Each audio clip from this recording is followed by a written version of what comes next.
Welcome in. Good morning.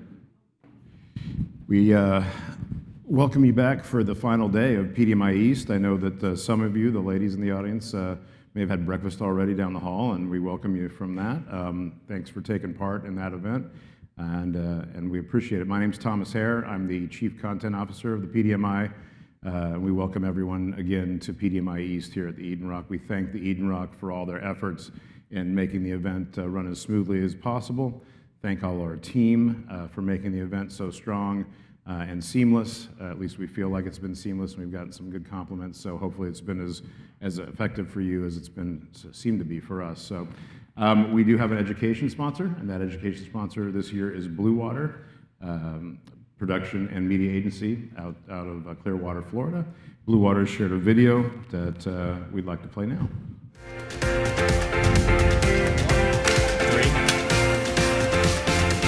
At Tommy John, a lot goes into our underwear before you do. But now I've found my bubbly side with SodaStream. Philips air fryer is the original and the very best.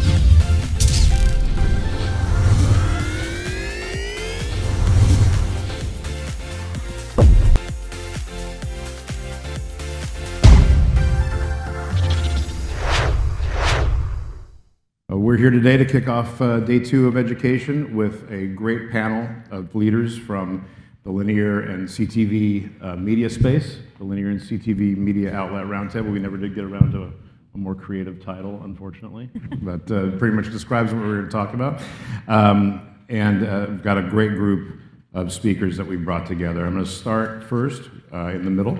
Next to me is Christine Georgakakis, Senior Vice President of Advertising Sales and Marketing for Reelz Network. She's responsible for leading the entire sales effort of the organization, encompassing national ad sales and performance advertising. She began her career at Lifetime, and her expertise building teams that solve challenges and foster innovation have positioned multiple media organizations at the forefront of the industry. In 2018, she was named one of the top women in media by Folio, and in 2020, she was named an industry leader by Synopsys. She also serves on the Workshop Council and the Women's Leadership Council of the PDMI, and is a committed member of the She Runs It community. Christine, welcome. Right next to me, TaraLynn Marinho is head of performance at Roku and is responsible for managing its growth team focused on driving performance for marketers in a streaming environment. Prior to Roku, she worked at a data and analytics company, bringing data and measurement solutions to market for the auto, retail, entertainment, CPG, travel, and QSR verticals. She has deep expertise in driving revenue for emerging media platforms, programmatic, first-party data, measurement, mixed media strategies, and custom content curation. In her early media years, she also held positions at AOL, MapQuest, and Comcast. Welcome, TaraLynn. MapQuest, that is the early years. Yeah, it is. My dad still doesn't realize that MapQuest is old and still prints out his maps when he's driving places.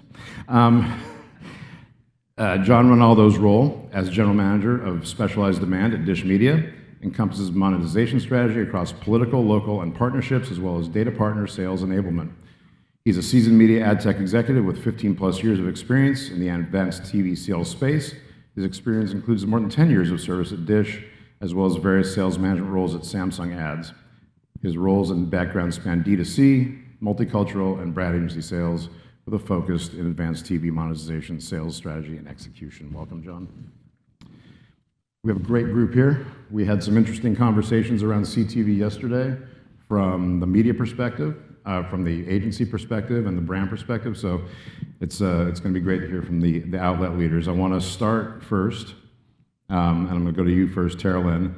As we head deeper into 2024, what are the top 2 things that brands and advertisers must know about their partners in the evolving television media outlet landscape? Awesome, thank you. And hi, everyone. Thanks for being here. If you went out last night and you're here, you are a true superstar. So yeah, I'm obviously TaraLynn, the head of performance at Roku. I'm joined here also by Matt and Sydney. So if you guys need anything Roku related, they're here to help as well. When we think about how brands are working with us today, they're leveraging the largest screen in the home, which is the TV. And Roku is the #1 operating system. We are 1 in 3 TVs that are sold are powered by Roku, which is giving true scale. So when you ask that question, the 2 things that really pop out to me is scale that we're able to provide, as well as shoppable experience. When you think about scale, we're in 80 million homes. These are logged in, registered streamers that are providing their email address, their phone number, and this gives us the tie-in to what they're doing and the content that they're watching.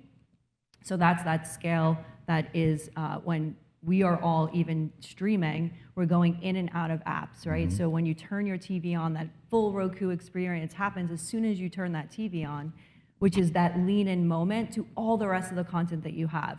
You may be popping in and out of a particular app at a given point in time, but that TV is that continuous experience, that thing that you're not going to change quite regularly. So that massive scale and reach is really important to you and is obviously happens with a company like Roku. And then the second thing would be that shoppable experience. We have built ads that really allow for you to be able to convert right from the TV screen and having that creative that ultimately lets you buy product, which is one click away right with your remote control. So really it's two things. It's that incredible reach that you're getting with a partner like Roku, which is that massive scale of over 80 million homes. And the second thing is that shoppable experience to be able to break through the noise and buy product right from your TV screen. Cool. Christine. Yeah, I have more of an overarching answer to that. And first, I have to say that brands really should be very much aware of what their outcomes are. What are they looking to achieve? And that's really crucial. And in knowing that, they need to communicate that with any of their partners that they're working with. There's got to be some really strong communication, because I can't tell you, like this past year, how many advertisers, I've spoken to that have said they've taken a route of doing something out of the box, putting money into something, putting all their budget into something, and, we didn't make any sales out of it. Well, you got, right up front, you got to know what it is you're looking to achieve. Make sure you're communicating that with your partners. Make sure you know the capabilities your partners have, right? Make sure that you know measurement, flexibility. It's really important that you know all their capabilities, because at the end of the day, it's your partners, it's their capabilities that are going to get you to those outcomes that you're looking for. But really important, you set up your outcomes right from the beginning. John, you have an answer? No, you almost took the words from me. Dish Media, we sit in the intersection of linear and connected. We also have Boost Mobile, so we've got satellite, which is true linear, national. We've got Sling TV, which is connected TV. We've got free stream, so we kind of see what's happening on all of these different platforms and what happens with viewership across them all. We've got a lot of data, a lot of tools, but not all data sets need to be used for every campaign. Not every tool needs to be leveraged. And kind of to echo what Christine was saying, understanding what the outcome is up front, right? You've got media strategy, you've got planning, you've got targeting. We try to segment into audience versus contextual, right? There's kind of two routes in terms of strategy. But then looking forward and once the campaign's live, what's being measured? Are the data signals that we're set up to deliver, the data signals being used for measurement, right? We see a lot of that in the space, right? It was working and then all of a sudden it stopped working. We changed measurement partners and all of a sudden results fell off a cliff. Results probably didn't, but maybe the signals that are being used to measure are different now. They changed, and maybe we're not passing the right data that needs to be used to measure. So that's an important thing. And I'm going to add, you really should know how innovative your partner is. It's really important. We see technology changing every day. I mean, you guys see it. It's constant. So it's really important that your partner is in front of that and educating you on what it is they could do next and take advantage of to, again, get you to that ultimate outcome. But wouldn't you say it's also, because you mentioned it's about the strategy up front and understanding what it is that you're going to, really the KPI and what the performance should be. But really we've been trying to lean in with brands to help get a little bit more upstream with the strategic planning that they're doing. We all sit on a mountain of data, and being able to use that data to inform the campaign before we even start and how we're going to run it, the content that we're going to be in, the audience that we're going to go after. We have auto content recognition data at Roku, which is ACR data, and we understand what's happening in both linear as well as streaming, and using that data up front to help inform what your strategy Absolutely. is. There is a lot of audience in linear, and we can be learning from that audience and understanding how that audience may not be available in a streaming environment. So instead of duplicating, we can suppress that Absolutely. audience, Yeah. right? So you already are getting a certain KPI in a linear environment. You definitely should continue doing that, Yep. but let's find that KPI and make sure that audience looks different in a streaming environment. So really, or you can amplify that message in a streaming environment as well. Yeah. And some people look at it as one or the other, right? You know, like I said, some people put their budgets in one bucket, and it's not the ultimate way of really working on your campaigns. It should be a little bit of linear. It should be a little bit of CTV. Each platform provides you with something very different. And, you know, I feel bad for all of you marketers out there who are just such experts, but you've all got to bring it all together. And it's hard work, but you have experts here to help you. You know, brands working with agencies, but also working with platforms directly. We could be a part of that conversation, getting you again to the ultimate outcome. Yeah, just to add one thing, you know, taking a second to look at it from the consumer's perspective, right? When they turn the TV on, they're not saying, "Oh, I'm going to go have a linear TV experience," you know, or you know, right? They turn the TV on and they're like, "I want to watch this channel. I want to watch this show." Right? They're not. I mean, even in what app they're accessing it through, right? Seasons this and this are accessible through this app, but I've got to go to a different one. There's a lot of fragmentation, but when somebody's in discovery and they're looking to decide what they're going to view, they're not looking at it the way that we do, or the way that we're talking about it up here. They're looking at it totally different, and I think that's Really good good perspective to have from where we sit, right? How are customers, you know, how are consumers, how are viewers accessing the content? What's another important thing, kind of in terms of like the important things for folks to know is like, where are the ads running? How are they playing out, right? Is it, you know, a commercial podded inventory break that you're buying, or is it pre-roll, mid-roll, skip, you know, somebody's watching a show and you know, your ad runs. How is it actually playing out, and what is that experience for the viewer? I think that's kind of a very basic thing that can be overlooked sometimes. You know, getting into the nuance of data and targeting and attribution and everything, we can kind of sometimes miss kind of the obvious, like, you know, what is the ad actually, how does it play out? Is it all playing on the TV, or is there a component of the inventory source that's playing out on other screens? Just knowing that up front is important, I think. Absolutely. Yep. It's interesting because I don't turn on the TV thinking, oh, I'm having a linear experience, but I am, because of what we do. We're more attentive of like, oh, am I watching this on cable today, Yeah. or am I on streaming? Like, where am I at? Yeah. And it is interesting. I will like kind of watch how like my mother-in-law like will watch TV when we have the kids over there or whatever, just to see like how she's experiencing it, like what her knowledge base as she moves across different things is. And it's interesting it is interesting to watch people watch TV and understand what experience they're having. Christine, you brought up brands and the marketers themselves.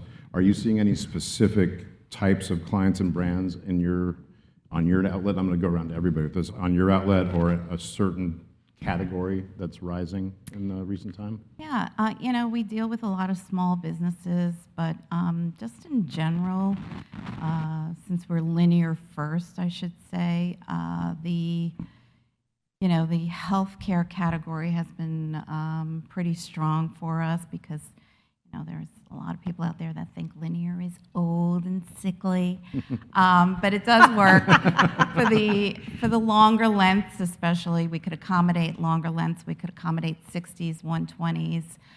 So that's a big category. But with the prevalence of sports of late, sports betting has really taken off for us. Big category for us in fourth quarter and even first quarter. And as women's sports come into play, that category is looking to definitely grow. And also streaming advertising. There's, you know, so much content out there that you need to promote to it. And some of them are using their own platforms. But we certainly have content that we know would drive people to those shows. So we have a great vehicle in On Patrol Live that brings in a huge amount of audience, an engaged audience, that is something that's being looked at heavily by a lot of these streamers to help them promote, and also theatricals. So.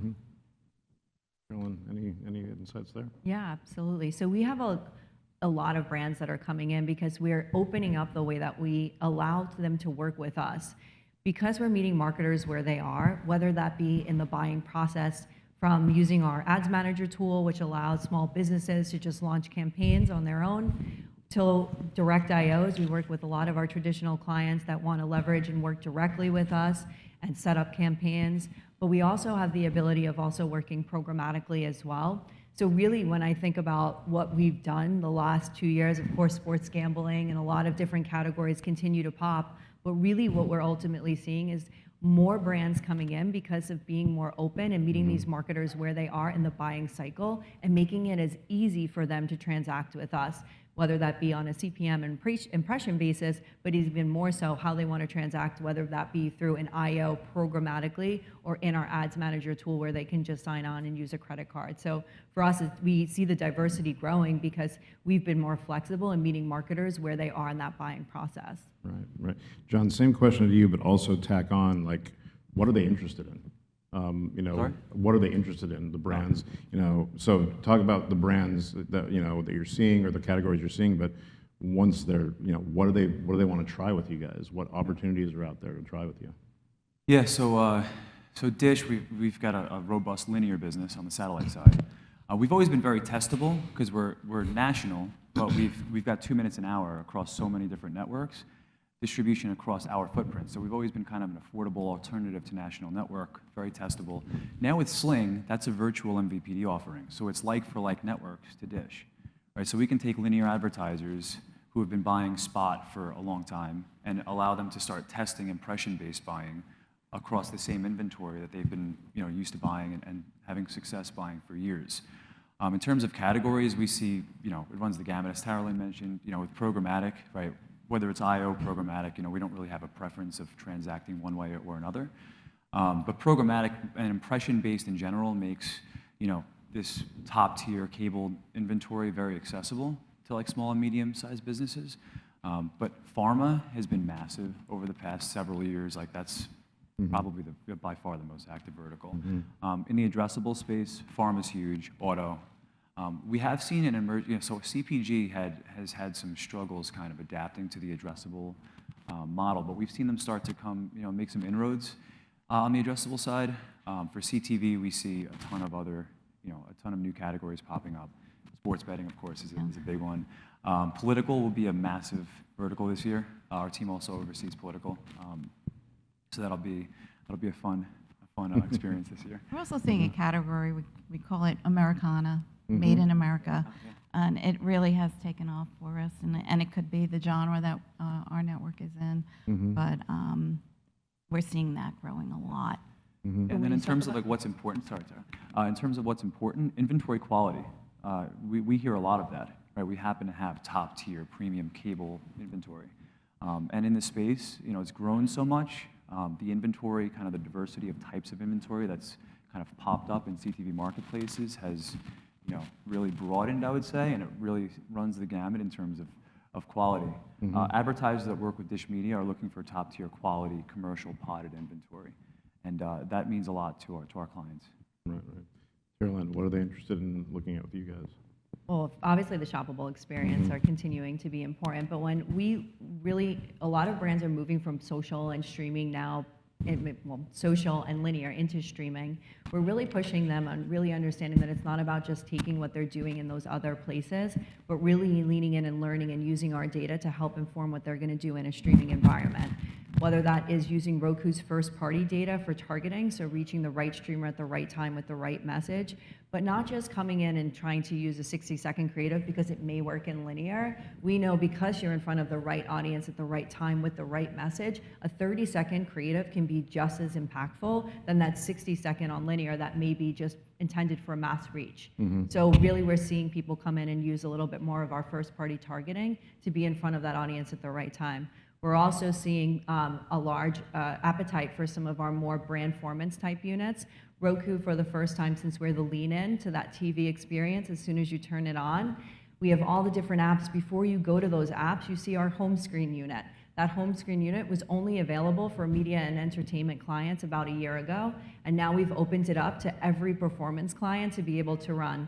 That unit is targetable and measurable. So it's super impactful because for most people, when we talk about incremental reach and getting in front of an audience that you couldn't before, this is you're getting in front of an audience before they go into an SVOD experience or an AVOD experience, as soon as they're leaning into that TV experience and turning it on. So our home screen unit is a unit that a lot of our performance brands continue to lean into.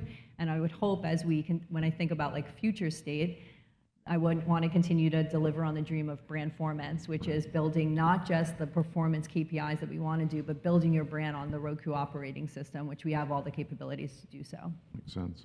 Christine, what are folks interested in testing on Reelz?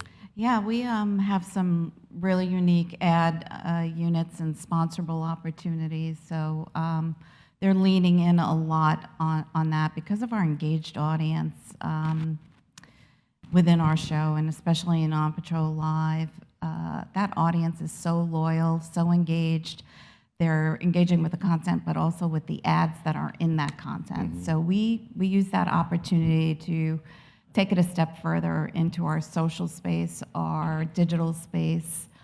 We created a commerce page on our digital space for ads that air in On Patrol Live. It's an extension. We did an ad scene on OPL page where we run the commercial and you're able to order right there, and then for product. So as e-commerce becomes very popular and there's a demand for it, we've kind of created that. But we also give opportunities like commercial-free hours, which have been so popular especially with the audience of On Patrol Live. They're so grateful to get 13 minutes of extra content. So that's a huge opportunity that advertisers are looking at. Great, great. The next question is something we talked about in our two prep calls, and John, I'm going to go to you first. It's a shift among performance marketers with more interest in impression-based outcomes. Where's that mindset coming from, and how are you dealing with it? Yeah, so to clarify, I don't think there might be a preference for impression-based, but it is the way things are moving. And it's inevitable, right? With convergence, right, you've got linear, you've got streaming. One is spot-based, one's impression-based. The lowest common denominator is impression, right? So it's going to settle there over the longer term, we feel. So we've been looking to develop our offering out into an impression-based solution, right? Not stopping to sell linear, but starting to prep for the impression-based kind of future. We announced 2 days ago PerformXP, which is our cross-platform impression-based solution specifically for performance advertisers. And what we've done, so Dish Connected was announced last year, and that's a way that we're able to dynamic ad insert into Dish satellite households. Right, so the same way that you buy streaming TV and CTV today via dynamic ad insertion, we can serve our Dish satellite households the same way. So we've now pulled Dish inventory in with Sling inventory, with Fast inventory that we own and operate. So all of our owned and operated properties as one point of insertion. Right, I think the answer to a lot of the issues that the industry is having, I believe, is to maintain closer ties and closer lines of communication with direct publishers. Right, not kind of outsourcing to third parties to manage those publisher relationships. To do that, we feel that the best way to be accessible and easy to buy is to provide one point of insertion into the full breadth of our offering. So that's where we're leaning in today. But impression-based, I mean, it's a code that needs to be cracked. Right, a lot of the attribution that's worked for years in the performance space, things like spot times and the attribution on the back end that's tied to a linear execution doesn't work in impression-based, but there are other tools that do. So we've got to start to find kind of the secret sauce and kind of change the way we think about how to run TV once we move impression-based. Yeah, TaraLynn. Streaming's always been impression-based, so that's where we're going to start. But you made a great point, John, when you said about having that relationship with the publisher. Roku about 4+ years ago developed the Roku channel because people were coming to the platform searching for free content, and we wanted to meet streamers where they were. So we brought partner content onto the platform and provided this free content for them. And then fast forward to today, we now are developing our own original content with the likes of Martha Stewart, Kevin Hart, my favorite new show that just came out, Side Hustlers with Ashley Graham, female entrepreneur show. It's absolutely amazing. If you haven't seen it, please check it out. And we've been winning Emmys for this original content. But when you mention like working directly with publishers, that's why we continue to want to work close with our brands and agencies, providing them this amazing opportunity of getting in front of this content. And we're helping to consult with them, both Matt and Sydney here in this audience as well, consult with them on how can they be using this inventory to drive results for them and getting in front of that right stream at the right time in this premium content setting. Christine, anything to add there? No. No? All right. Inventory quality. I'm conversing with performance media buyers these days. Inventory quality is coming up often. Are you hearing these questions, and what are you doing to address them, TaraLynn? Inventory quality, again, goes to being able to work directly with the publishers in a lot of ways to be able to understand the inventory that you're getting access to. And it's why we have both, I don't know if, when you think of the Roku channel, we have a lot of our original programming, but we also have our FAST experience. So it gives you that combination of being on live TV as well as video on demand. So it again, I think when you're trying to get in front of an advertiser or really a marketer and understanding things like fraud and making sure that that ad is being seen, it's important that you're working directly with a publisher and being on that premium content solution. We also have our Roku Audience Network. Because Roku is the lean-in, as soon as you turn on the TV, we have all of the different apps that are on our platform. We have inventory that we curate every month on a 30-day basis, the top 100 publishers. So again, I think John's point was pretty eloquent when you said working directly with the publisher is a great source. It's definitely something that we're continuing to do in our marketplace. John, thoughts? Yeah, this is a passion point of mine. So Jamie, Mary, and Alexis are here from dishmedia, our performance team.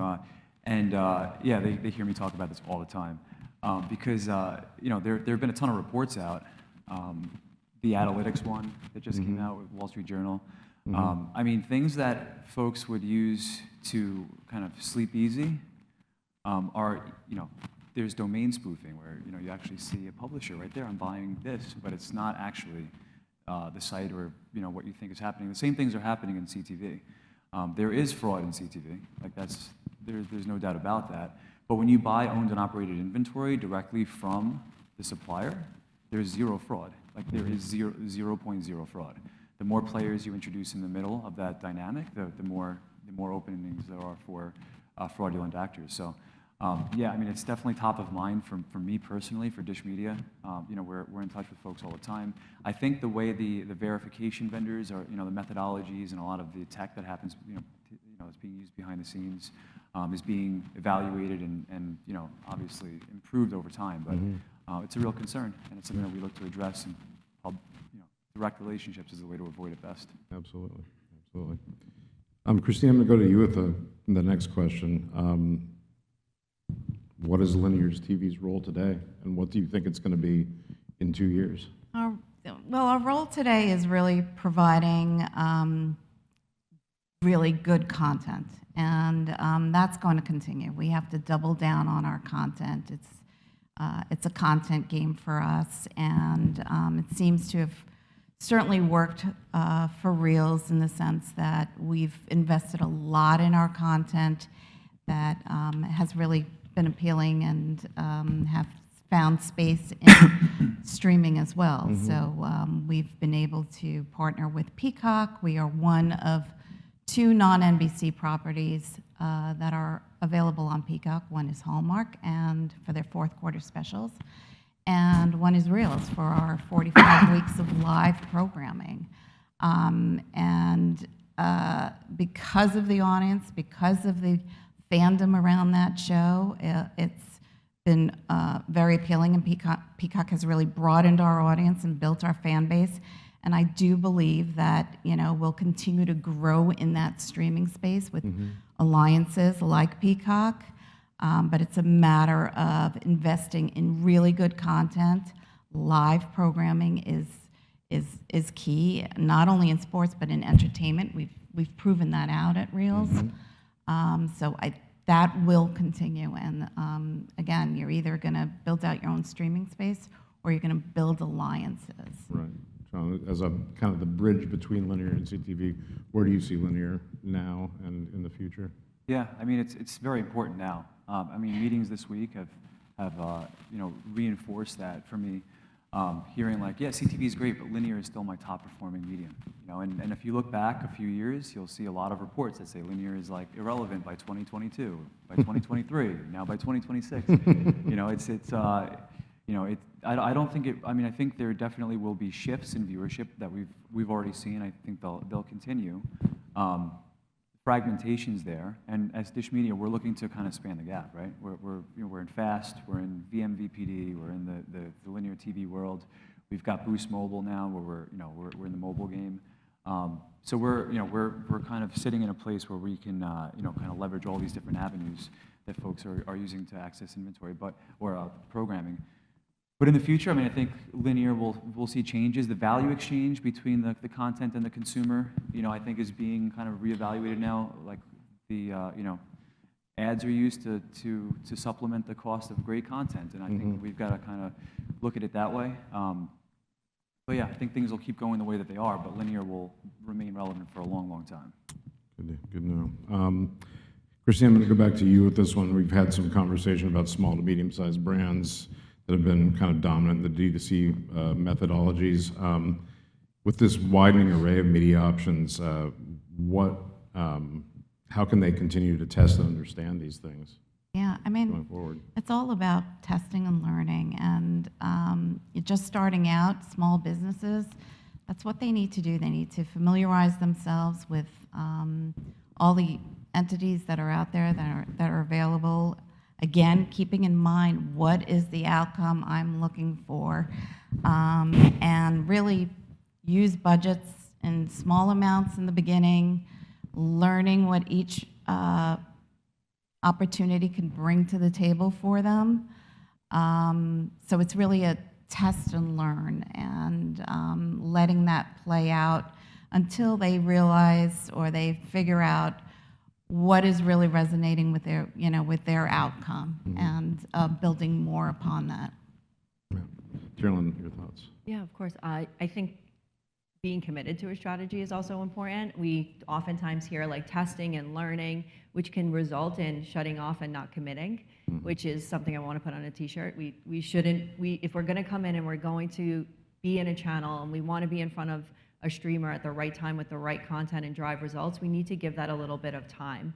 If canceling a campaign after 2 weeks isn't necessarily giving us a good garner on performance. So making sure that we're really leaning into what that strategy is, defining those KPIs up front, and then ultimately letting the campaign run out, and not necessarily mid-campaign kind of changing what what the goal is of the actual campaign. I would also say the creative length. I mentioned this a little bit earlier, but really leaning into, we know that this experience is either shoppable, or in some cases we're breaking through the noise with getting involved in the right content up in the earlier in the stream, right? Using our linear insights as well as our streaming insights to be in front of the right consumer at the right time, and informing the content that we're going to be in. So I'd say it's really about that. Yeah, John, anything? Yeah, so like impression-based makes all this inventory that was only available to the biggest brands that were able to afford big national spots, it makes it accessible, right? Programmatic, we're seeing a ton of like mobile-first advertisers coming to CTV. I'm sure everyone's seeing that. Brands that you typically wouldn't see on cable quality TV, you're seeing pop up because of the move towards impression-based and programmatic and the like. Yeah, it's I mean, we heard yesterday in the e-commerce session from folks talking about, digital SMBs that are maybe coming across the TV, what you were talking about, which is they are too hasty to get out. They think it's not working, and that one person on stage said, let the campaign run for 3 months, and then turn it off for 3 months and see what happens. That's a great point. Yeah, I mean, the entire panel's like, yeah, the results are clear when that happens. That the campaign is of huge importance. So, patience with the Just campaign. like turn it off like a week, not really 3 months. something we've touched on already up here, but I'd love to kind of hear around the horn. We've heard about live sports and news being the kind of the maintaining hubs of linear TV over time, but now we see live sports and news moving into streaming. You know, I've mentioned to you guys that at one point during the NCAA tournament, I just didn't feel like going to my cable system. I knew the game was on Paramount Plus, and boom, here we are, right? But they've made this inroads. What's the latest? How will each of these spaces have to shift to account for these, what we're seeing as linear hubs moving into streaming? I'm going to ask you, John, and you, TaraLynn, and then I'm going to ask you, Christine, more about On Patrol Live, because I think that's a very interesting case study in this. So, John.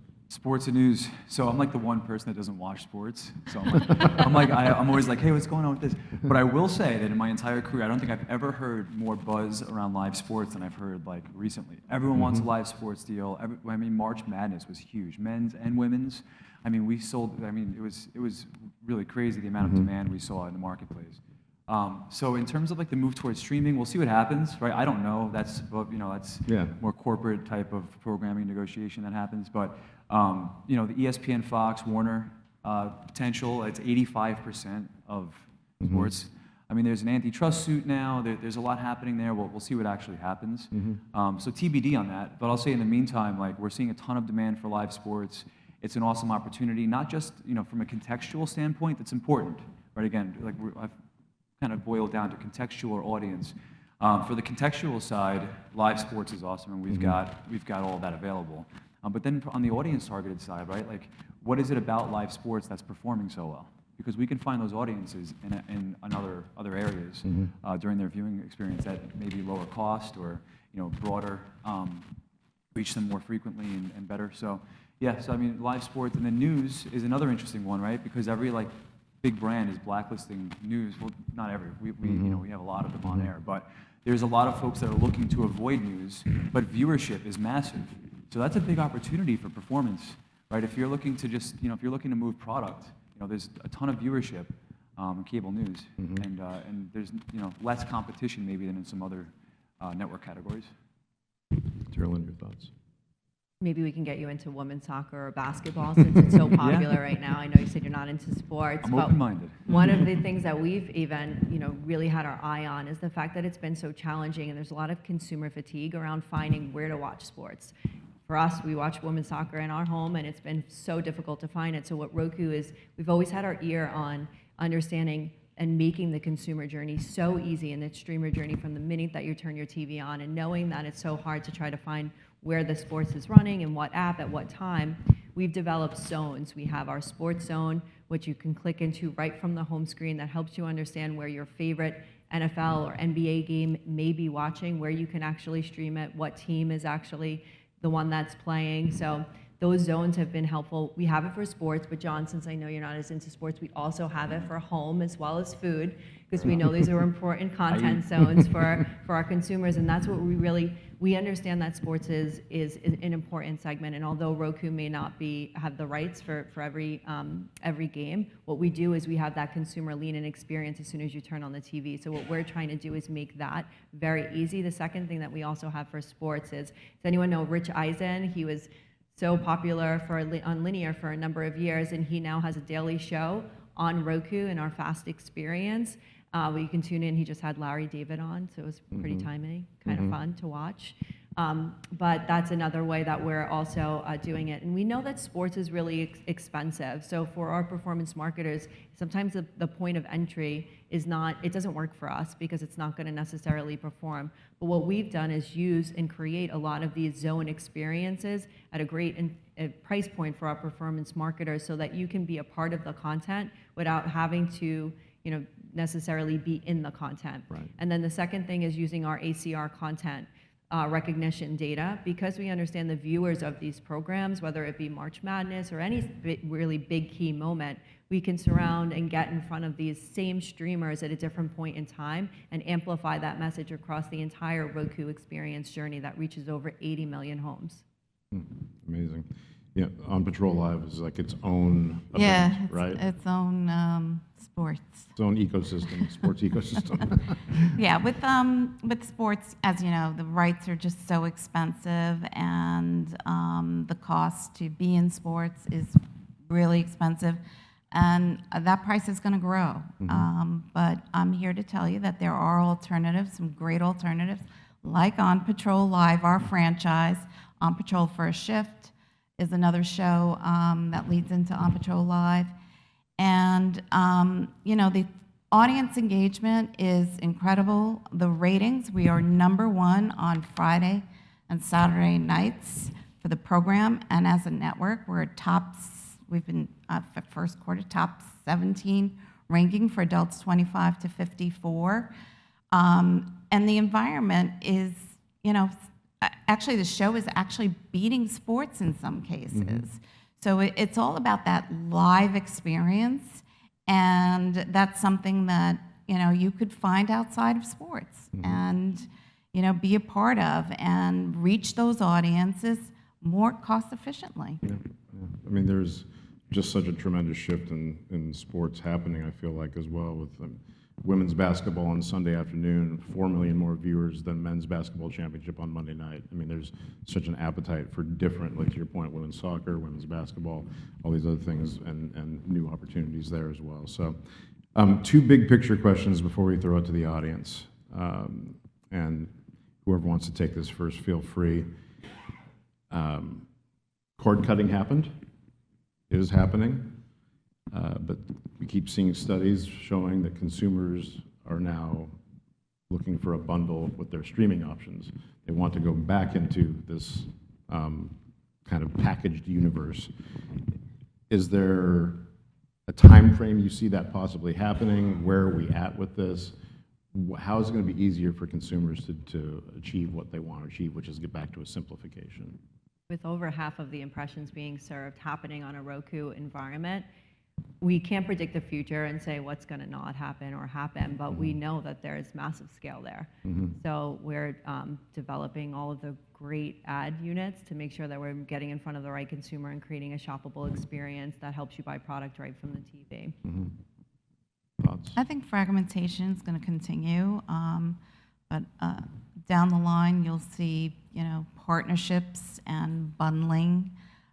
And a much easier user experience because it is complicated today. We just talked about it. So I think they have, you know, technology has to be really focused in helping consumers navigate easily, make it user friendly. But we're going to see, you know, bundling packages become more prevalent. We have like those bundling packages though already, really, in a streaming environment with Roku, because we are that lenient experience as soon as you turn it on, and all the apps are basically happening on our platform. We oftentimes say it's the pieces of the puzzle that are coming together and to buy the platform, not just the pieces, which then you are able to really understand that reach that's happening because you're buying it all in one place. So you can understand that we're not hitting Christine over and over again with the same ad because you have this Roku experience that you can then say, I want all of the Roku ads that are happening across one in every, well, half the impressions that happen on that TV are happening on a Roku. So you'll see the prevalence of aggregators too. 100%. It's kind of ironic, right? Right. Where, you know, Right. folks left a simple, easy to buy package, and now it's like, please bring that back. Whether we see that or not, I mean, I'm not sure, but I mean, on the Sling side, with Fast, right? I think that with fragmentation, I think folks are kind of coming and going from services a little bit more maybe than they had before, and that's okay, right? Like Sling, we've remained very consistent in terms of like subscriber numbers, and you know, the cable, like the traditional cable package, I think is still appealing to a lot of people. I think a lot of the cord cutting that we've seen happen over the past few years is kind of the majority of what we will see. Folks that have the cable satellite subscriptions today, we tend to think are a bit stickier, and they are sticky. And then on the Sling and Fast side, we're seeing, you know, a lot of other folks that'll add and stick around for a while and come back, and we've got Fast to kind of keep them in our environment for a while. Subscriber churn is such a real thing that we didn't necessarily talk about a lot, but the fact that you go into maybe, and we all probably see it as streamers, you go into an app to see a movie or see a TV show, to only not go into that app again maybe for a couple of months, or maybe even churn out of that app. And you need a consistent place to find that reach, and that's why the operating system is really that place to find that consistent reach every single day from from the minute that you turn it on. And you mentioned fast, it's another consistent experience as well. Yeah, like on Sling and Dish, we're seeing over 4 hours of viewership a day on average, Wow. which is a lot, right? So the viewers are not only sticky, and we're able to capture them on both sides, but when they watch, like they're tuned in, and they're tuned in for a long time. So. Yeah, good mention of FAST. We have a Take 20 webinar next week, our every other Wednesday webinar series on FAST. So log in and sign up for that one. Last question from me before we go out to the audience. Performance media clients are not quiet about the concerns they continue to have about measurement and attribution. There's no perfect solution, as we all know. How are you addressing your clients' measurement concerns, and are there new technologies you're leaning into? Having a completely open platform, I think, is important to that. We want to meet marketers where they are, and in that case, it means we have our measurement partner program, but we also are testing with pixels to make sure, and you mentioned this earlier, John, and it's important, I want to double click into it, which is not just because you have a pixel and a measurement partner, it doesn't mean that every signal is being passed properly. So we, especially Matt and Sydney and our performance team, have done a ton of work working directly with our measurement partners, as well as if agencies have proprietary measurement, to make sure that the proper signals are being passed so that we understand that it's performing. We know that Roku can perform and has performed. In some cases, it's making sure that the proper signals are being passed to understand that performance. So going back to your question, when we say that currency and changing and everything else, I think what Roku's stance is we want to meet marketers where they are, and we also want to be as open as possible when it comes to measurement solutions. And we have a lot of clients that are leveraging us directly just to understand measurement and use us for those capabilities. Yeah, and I going back to what you said, one size doesn't fit all. So yeah, we're meeting our marketers where they are. We're having discussions. We're talking to Video Amp right now and seeing how we could partner with them and be a better partner to our clients. So that's always an ongoing conversation. Yeah, so we work with like 1 million data companies from the addressable side. So being interoperable, I think, is important, like from our seat today. Again, just to, the idea of understanding KPIs on the front end and how performance will be measured on the back is important. Make sure that, there's a pixel agreement that needs to be worked out. All the, everything is worked out before the campaign launches so that all the pipes can be connected properly to measure accurately. It's super important. Great. Questions from the audience? We have time, about 10 minutes or so. Paul, hold on one second. We've got to bring a mic out there. Right there. Good discussion, thank you. Actually, I want to start off with a comment for everybody. This is great stuff here. Does anybody have a YouTube TV connection? So come see me later on. I'd like to ask about that. All right, here's my question. If I have a client who's very much into performance, right, direct response, per inquiry, whatever it is, and I'm coming to you, each of you, what would you come back to me if I'm doing a media plan of why I should choose your platform for direct response or performance to get the lowest rate possible and the most results? How would you answer that? Half of all impressions that are served happen on a Roku device. So if you're looking for reach and you want to be in front of a scalable audience in over 80 million homes, I would say that Roku is the place that you need to be, especially if you're trying to drive direct response or performance, because of our massive scale and our footprint that's here in the US. And for us, it's just a mass reach audience in linear space and also streaming space. For Reelz, we're on, in the streaming space as well as linear live. So if you're looking for that mass reach audience, and an engaged audience, an audience that's really loyal to the ads that are on Reelz, we could provide a test for you. I also would have some questions back too, like Yeah, right. who's the advertiser, what's your KPI, Yeah. what are you trying to hit? Because I think it's really important that that conversation isn't just driven by us. It's actually trying to understand, what are you already doing? Are you moving from linear for the first time into streaming? Have you tested streaming before? What worked? What didn't? What was the gap in the knowledge of the data that you received back? Is it important for you to understand the products that you're selling, that you actually can see that full funnel measurement? Because if it is, I'm actually going to challenge you of saying we should be doing action ads, because you can buy product right from the TV screen. I did it a few months ago. I clicked OK on my remote control, and 2 days later I received that product because my credit card, my email, and my phone number are all logged in on the Roku operating system to make that shoppable experience really seamless. So not to That's a put it good back point. on you, but I would hope that we would partner together to come up with a solution. John, Great point. anything to add? I mean, You could just say my answer was great. Yeah, your answer was great. well, we've got 30 million unique users, tried and true inventory Yep. that's worked for a million years for performance advertisers, and then I need to know a little bit more about what you're trying to do, and we'll figure it out together. What's your outcome? Yep. Anyone else? Any other That's a questions? good Oh, we got one over here in the. Couple of things. One, just about how history is important. In the early 1960s, Procter & Gamble ran an ad that said, "We bring you I Love Lucy." So they were trying to promote the fact that as the sponsor of the show, they brought you really good content. That hasn't changed much. But the question I have, one of the most successful ads that we ever ran was 5 seconds long. And we ran it digitally. It was the only ad that it was the only ad we ran, so we could see the response. We didn't have all these different things going on. And it was exceptional. What kind of options would we have as a manager of programs to do really short form pieces? And the credit card industry was changed fundamentally when they accepted charges for less than $5. And nobody thought that that would work. But now everybody charges a $2 candy bar on their credit card. So I come back to the question, if I had really short form, what are my options? Where's flow code? Just kidding. You can do. No, I mean, we've experimented with a lot of different spot lengths. Like, we'll make inventory available how advertisers want to buy, right? I mean, the 30 is still the most popular spot length. We've got requests for longer form. We've got pause ads now, which can run a bit longer form and really be on the screen. Video pause ads, which is really interesting.